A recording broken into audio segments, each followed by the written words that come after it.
Alors depuis tout à l'heure, on utilise des x et des y sans vraiment savoir à quoi ça sert. Moi, je vous ai dit que c'était des variables et vous m'avez cru sur parole, donc je vous en remercie. Mais qu'est-ce que c'est une variable au juste? Donc une variable, en fait, c'est un objet qui va être repéré par son nom.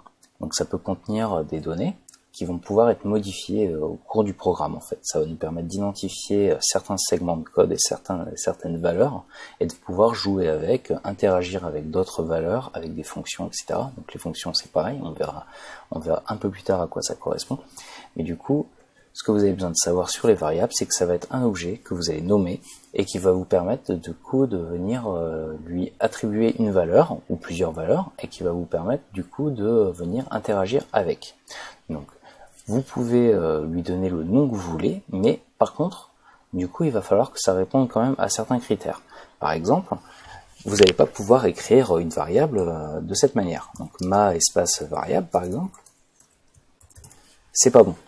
Vous allez votre nom de variable ne doit absolument pas contenir d'espace. Donc, pour remédier à ce problème, vous pouvez très bien utiliser le signe underscore, qui du coup, lui, est autorisé. Par contre, du coup, vous n'avez pas le droit de mettre d'espace. L'autre syntaxe que vous allez pouvoir utiliser aussi, c'est ce qu'on appelle le camel case, qui va vous permettre de venir mettre le premier mot donc en minuscule, de mettre une majuscule sur le début du deuxième nom, et comme ça, donc ma variable. Donc là, vous allez avoir donc des variables qui sont nommées de cette manière. Après, une autre exception, vous n'allez pas pouvoir faire commencer votre nom de variable par un chiffre.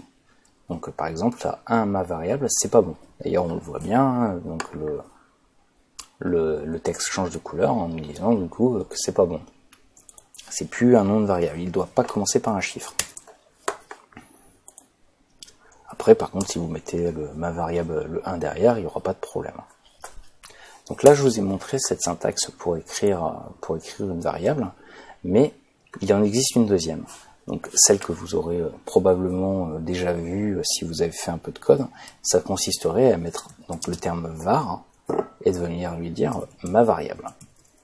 Donc là, vous avez du coup ces deux syntaxes pour déclarer une variable. Donc ma variable et ma variable. Donc la différence entre les deux, ça va être en fait la portée de vos variables. C'est-à-dire, donc suivant l'endroit où vous allez utiliser votre variable, donc elle ne va pas se comporter de la même manière. Donc vous allez du coup, on va pouvoir déclarer ces variables de manière implicite ou explicite. Donc là, si vous avez déclaré votre variable comme ça, donc ma variable, donc vous l'avez déclaré du coup de manière implicite. Donc ça veut dire que ça sera une variable globale. Donc c'est-à-dire que vous allez pouvoir l'utiliser dans n'importe quel endroit de votre script. Par contre, du coup, la deuxième c'est explicite et du coup elle sera limitée au niveau de sa portée. Donc cette variable, si vous la mettez en début de script, vous allez pouvoir l'utiliser dans l'ensemble de vos fonctions et du coup utiliser la même valeur. Par contre, du coup, celle-là, si admettons vous la mettez dans une fonction, elle aura la portée que dans la fonction. C'est-à-dire que vous n'allez pas pouvoir la récupérer à l'extérieur. Donc, de toute façon, on va pouvoir, on verra après, donc quand on verra les fonctions, je vous montrerai un peu plus donc ce concept de variable, et vous verrez que donc du coup les différentes portées des variables du coup. Après, quels sont les types de valeurs qu'on va pouvoir mettre dans une valeur, enfin dans une variable? Parce que du coup, pour venir lui donner une valeur, c'est égal. Donc on va venir lui dire, voilà, je veux que ma variable elle ait telle valeur. Donc comme je vous l'ai montré précédemment, donc vous allez pouvoir mettre soit des chiffres, donc des nombres entiers, soit des chaînes de caractères. Mais vous allez pouvoir aussi mettre des nombres à virgule par exemple. Donc les nombres à virgule, vous écrivez pas 2,2 par exemple comme ça fonctionnera pas. C'est pas la virgule.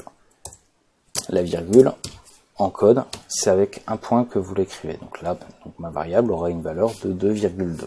Donc c'est du coup un nombre à virgule.